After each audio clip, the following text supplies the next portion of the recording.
نماز توبہ. ہر انسان خطا کار ہے. انس رضی اللہ عنہ سے مروی ہے کہ نبی صلی اللہ علیہ وسلم نے فرمایا ہر ابن آدم خطا کار ہے اور بہترین خطا کار وہ ہیں جو بہت توبہ کرنے والے ہیں. اللہ سبحانہ وتعالی بہت توبہ قبول کرنے والا ہے.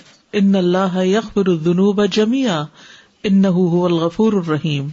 سورۃ شورى میں آتا ہے وَهُوَ الَّذِي يَقْبَلُ التَّوْبَةَ عَنْ عِبَادِهِ وَيَعْفُو عَنِ السَّيِّئَاتِ. وہی تو ہے جو اپنے بندوں کی توبہ قبول کرتا ہے اور ان کی برائیوں کو معاف کرتا ہے. گناہوں کی کثرت کے باوجود توبہ قبول کرنے والا ہے. انس بن مالک رضی اللہ عنہ سے مروی ہے کہتے ہیں کہ میں نے رسول اللہ صلی اللہ علیہ وسلم کو فرماتے ہوئے سنا اللہ تبارک و تعالی فرماتا ہے اے ابن آدم بے شک تو جب تک مجھے پکارے گا اور مجھ سے پر امید رہے گا جو بھی گناہ تجھ سے ہوں گے میں تجھے بخشتا رہوں گا اور میں کوئی پرواہ نہیں کروں گا. اے ابن آدم اگر تیرے گناہ آسمان کی بلندیوں تک پہنچ جائیں پھر تو مجھ سے بخشش طلب کرے تو میں پرواہ کیے بغیر تجھے بخش دوں گا اور میں کوئی پرواہ نہیں کروں گا. اے ابن آدم اگر تو زمین کے برابر گناہ لے کر میرے پاس آئے اور اس حال میں مجھ سے ملے کہ میرے ساتھ کسی کو شریک نہ کیا ہو تو میں تجھے ان گناہوں کے بقدر بخشش عطا کروں گا. تو اللہ سبحانہ وتعالی سب گناہ معاف فرما سکتا ہے. تو اس لیے انسان کو کبھی بھی مایوس نہیں ہونا چاہیے. اللہ سبحانہ وتعالی دن رات توبہ قبول فرماتا ہے. نبی صلی اللہ علیہ وسلم نے فرمایا بے شک اللہ عز و جل رات کے وقت اپنا ہاتھ پھیلاتا ہے تاکہ دن کا گناہگار توبہ کر لے اور دن کو اپنا ہاتھ پھیلاتا ہے تاکہ رات کا گناہگار توبہ کر لے یہاں تک کہ سورج اپنے مغرب سے طلوع ہو جائے. جان نکلنے سے پہلے تک توبہ قبول کرنے والا ہے. ابن عمر کہتے ہیں کہ نبی صلی اللہ علیہ وسلم نے فرمایا بے شک اللہ بندے کی توبہ اس وقت تک قبول کرتے ہیں جب تک اس کی روح حلق تک نہ پہنچ جائے. تو اس لیے انسان کو کبھی بھی مایوس نہیں ہونا چاہیے. نماز توبہ کی فضیلت. نبی صلی اللہ علیہ وسلم نے فرمایا جو بندہ بھی کوئی گناہ کر بیٹھے پھر اچھی طرح وضو کر کے کھڑا ہو اور 2 رکعت نماز پڑھے پھر اللہ سے بخشش مانگے تو اللہ اسے بخش دیتا ہے تاکہ انسان کے دل پر گناہوں کا بوجھ نہ ہو، گلٹ نہ ہو.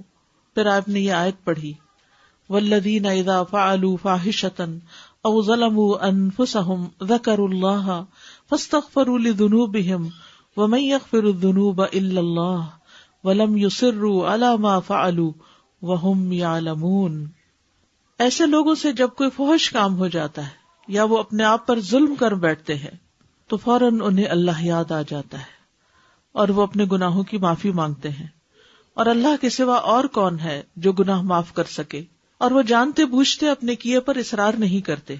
لیکن یہ یاد رکھیے کہ جو نماز انسان پڑھے توبہ کے لیے وہ بہت عمدگی سے پڑھے، اس طرح کہ خشوع و خضوع ہو.